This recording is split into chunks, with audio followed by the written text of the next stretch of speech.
Israel targeted the Har Hareik municipality in southern Beirut with 2 separate airstrikes.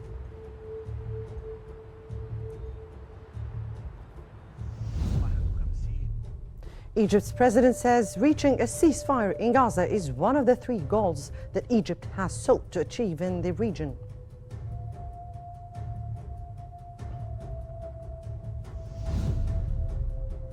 And Israel kills 27 Palestinians in airstrikes on the Nusayrat and Bureij camps in central Gaza.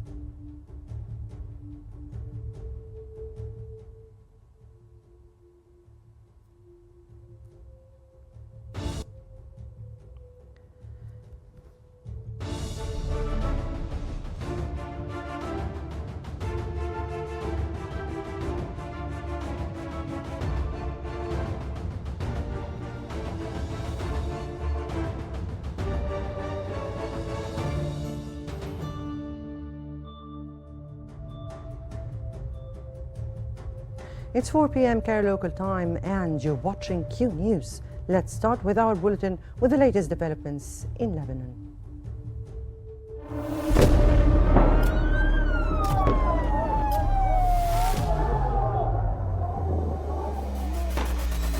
كل المستهدفين هن مدنيين.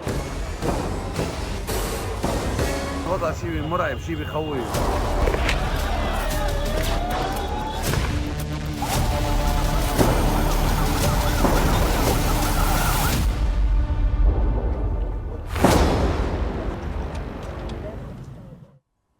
Well, welcome back. The Israeli occupation forces have targeted the Har Hareik municipality in the southern suburb of Beirut with 2 separate airstrikes. This latest bombardment struck a parking lot located between the airport bridge and the Jubairi municipality. The air raid was described as fierce, with explosions reverberating throughout Beirut and mountains of Lebanon.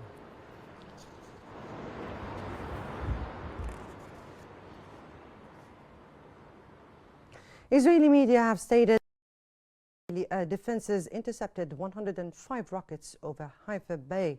Projectiles were also reportedly launched on the upper and lower Galilee regions in the space of an hour. Israeli media added that these rockets crossed the Lebanese-Israeli borders in the latest barrage targeting areas since the September 23rd.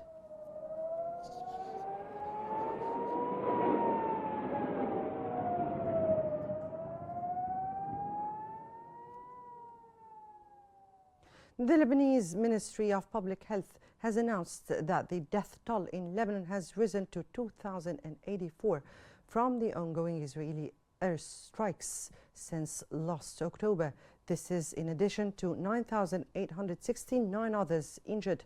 Over the past 24 hours, 22 fatalities and 111 injuries has been reported to various regions of Lebanon.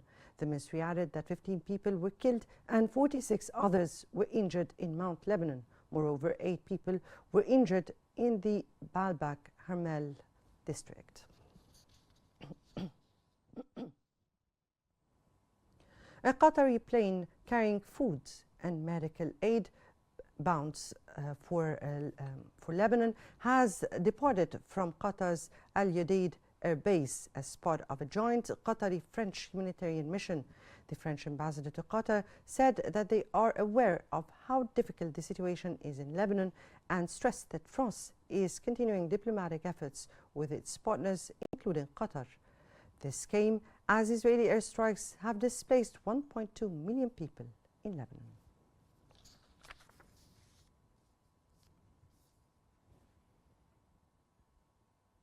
China's foreign ministry has said that it is providing emergency humanitarian medical supplies at the request of the Lebanese government. 中方高度关注当前黎以的紧张局势。我们应黎巴嫩政府的请求，中国政府呢决定向黎巴嫩提供紧急人道主义医疗物资援助，帮助黎方开展医疗救助工作。 The United Nations Children's Fund has provided 167 metric tons of medical supplies to about 2 million people affected by the rapidly escalating conflict in Lebanon, with particular focus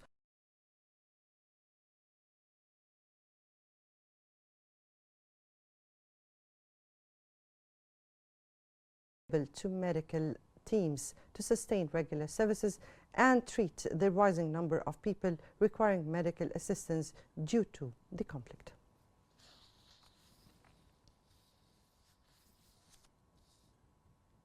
The European Union's Foreign Chief, Josep Borrell, has told the European Parliament that the situation in Lebanon is getting worse by the day, adding that a ceasefire should be achieved. Borrell added that 20% of the Lebanese population had been forced to move. La situación del Líbano se deteriora. Cientos de miles de personas, les decía, alrededor del 20% de la población del Líbano ha sido desplazada. The humanitarian crisis in Lebanon is worsening as regional hostilities escalate. Over 1,600 lives have been lost and 28 healthcare workers were killed in just 24 hours. Hospitals face closures and vital medical supplies are blocked from entry.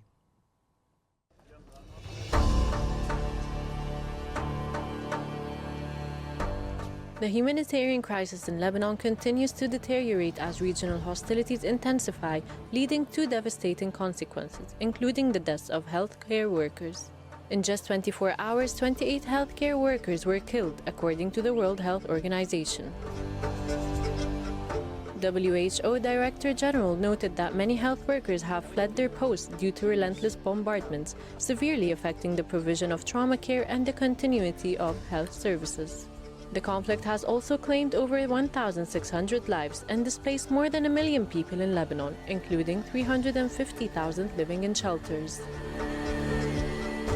In southern Lebanon, 37 health facilities have been shut down, while in Beirut, 3 hospitals have been fully evacuated and 2 others partially cleared of staff and patients. The WHO further warned that flight restrictions are preventing a large shipment of trauma and medical supplies from reaching Lebanon, and continued escalation could lead to the collapse of the country's medical infrastructure.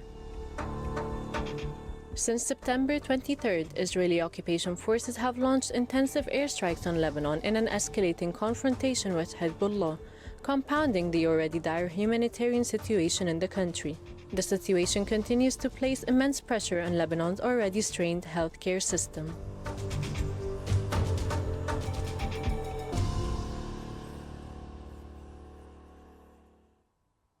Well, welcome back, and for more analysis, we now move to Salma in our newsroom. Salma. Thank you, Mona. For further analysis on the medical sector in Lebanon amid the ongoing escalation, joining us from Beirut is the head of Lebanese Medical Syndicate, Dr. Youssef Bakhash. Dr. Youssef, welcome to Qnews. We're glad to have you with us to know your inputs and insights on the matter. So, with 28 healthcare workers killed in just 24 hours, how has this affected the morale and operational capacity of hospitals in Lebanon? So currently, our healthcare sector is facing really continuous updates day by day and really harsh challenges, particularly due to the targeted airstrikes on medical teams. And we all know that now number of healthcare martyrs, including paramedics, nurses, doctors, has reached 139 with more than 150 injured people. And among them today, we have 3 doctors. Now they are on mechanical ventilation in the intensive care units. So addition to this healthcare workforces, also hospitals have become direct targets to the enemy. So far, around 12 facilities in the south, Beirut, and North Bekaa have been hit, with today 5 completely hospitals out of service due to the direct airstrikes or to the damage to essential technical systems, like, for example, the provision in oxygen. The 7 remaining hospitals, partially damaged, are today undergoing repairs in order to maintain their services. So this continue, sir. Yeah. So this aggression has forced us to take the decision to evacuate patients from damaged hospitals to safer ones. Hospitals in tension area, for example, in the south, in the Dahi zone of Beirut, the southern zone of Beirut, which is really a tension area and targeted zone, have been designated to handle only and to treat injured patients. and all cold cases have been postponed. So this transfer of patients has placed additional strain on the receiving hospitals, especially since they are already burdened by the displacement of, we all know, 1,200,000 people seeking care in facilities outside the danger zone. Yes, I would like to shed light on this issue because alongside the targeting of the infrastructure, including hospitals and medical staff, we're also witnessing a mass displacement. So how is the displacement of over 1 million people, including 350,000 in shelters, impacting Lebanon's healthcare system and humanitarian response? So now the problem is among those displaced people, and particularly those who are living in schools or dispensaries. Of course, we have counted 170,000 people. Of course, we are considering the medical problem which can arise in these communities. Particularly, we are going into the winter. So we have formed with the Ministry of Health, with the NGOs, with the ICRC teams, mobile unit with nurses, with technicians, and with doctors in order to move around those centers and to see people, to treat people, and particularly to diagnose any epidemic problem which can arise between these people, which we can all imagine which burden it can create in our healthcare system. For example, if we have any influenza or if we have another COVID outbreak in those displaced people, we can imagine how much the burden will be on the really fragile healthcare system and hospitals, which is needed now today to treat the injured and the casualties more than the cold or the regular chronic diseases and people. Okay, now I would like to shed light on the international community's role. What role does the international community, including the World Health Organization, need to play in preventing the collapse of Lebanon's medical infrastructure? So today, I would like to thank all the friend countries to Lebanon, and there are so many, from Iraq to Jordan to Egypt to France to Canada and to the Emirates. And today we have received donations from France and Qatar. So all those countries have started since the first week to send medications, to send supplies, to send food, and everything displaced people are in need.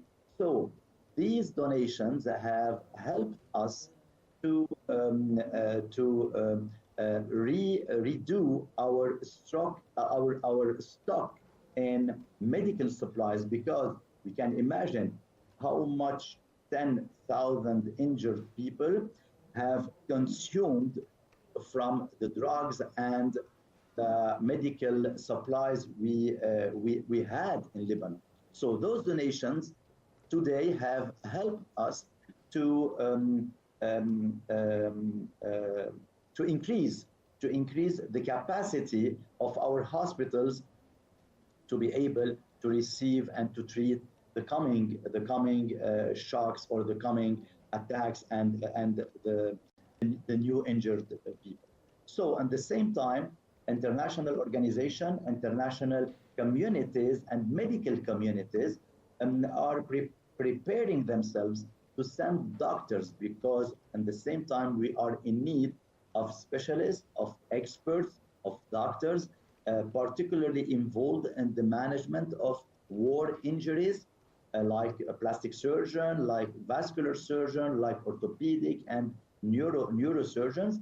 And we are preparing now the ground to receive them in order to help, because those 10,000 injured people Of course, they have been treated initially, but now they are going into a long journey of treatment, which may take weeks, months, or years before the final outcome and the final healing.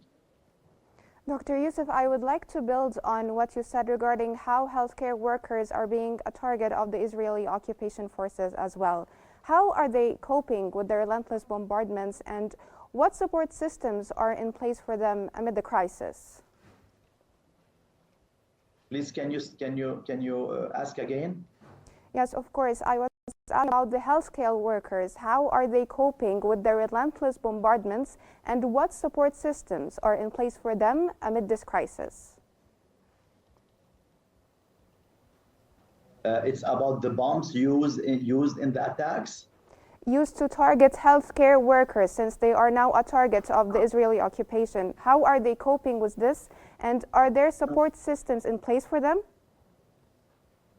As I have said, unfortunately, since the start of the conflict last October 2023, healthcare workers have been a target. But since September 17, hospitals, ambulances, doctors, primary healthcare centers, they become a direct target. And now, as I told you, 12 hospitals have been bombed, and around 100 primary healthcare centers now they are closed. So you can imagine how much this fragile system have lost from his capacity to treat people, and all now the burden is on the remaining system. So it is not too easy to sustain and to offer a good healthcare services. And now we are focusing on the acute injured people.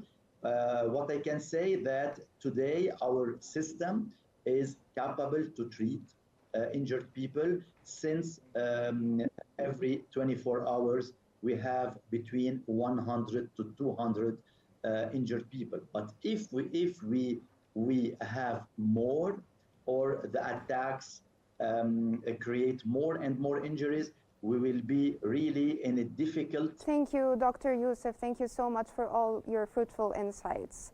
Now we're going to go back to Mona for more news and developments around the world. Right, thank you, Selma, for the analysis. And now we move to the latest developments in Gaza. Well, welcome back. And Egypt's President Abdel Fattah al-Sisi has said that reaching a ceasefire in Gaza is one of the 3 goals that Egypt has sought to achieve since October 7th last year. Sisi said that the other 2 goals are to release of detainees in Gaza and the supply of aid to the Gaza Strip as well. The Egyptian president has also reiterated his country's firm position on the Palestinian issue, which is the implementation of the 2-state solution.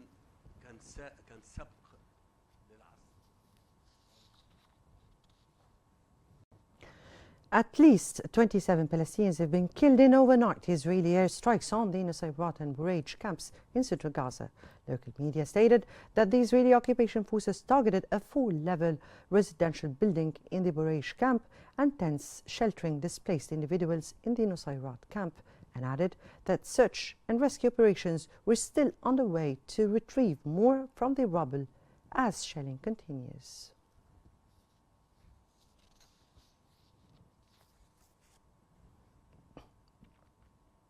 The Palestinian Ministry of Foreign Affairs and Expatriates has called on the international community to implement President Mahmoud Abbas' vision to stop Israeli aggression and achieve peace. The ministry has said that it continues to try and mobilize the broadest possible international alliance to stop the Israeli aggression on Gaza. It added that it is pursuing all the international avenues to expose Israel's coalition and the violations and crimes that Palestinians are suffering.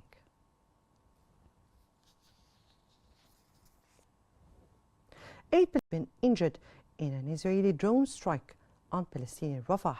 The Israeli occupation forces targeted a gathering of civilians at a water filling station in Khirbat el-Ads. The Israeli aggression on Gaza has so far resulted in the deaths of almost 42,000 civilians, with more than 97,000 injured.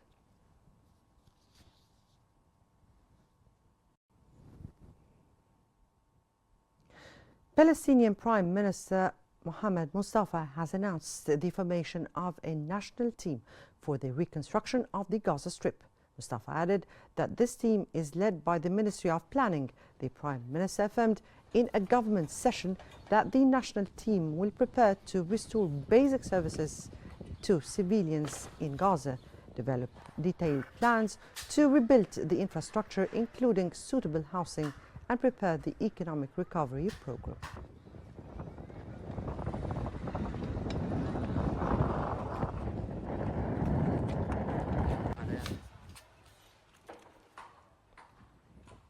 One year after Israel's attack on Gaza, the humanitarian crisis remains dire, with thousands killed, homes destroyed, children out of school, and millions displaced, facing hunger and disease.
Well, that brings us to the end of our news bulletin. Here is what we've been covering.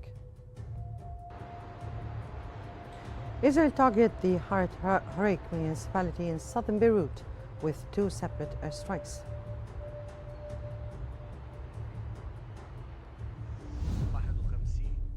Egypt's president says reaching a ceasefire in Gaza is one of has sought to achieve in the region.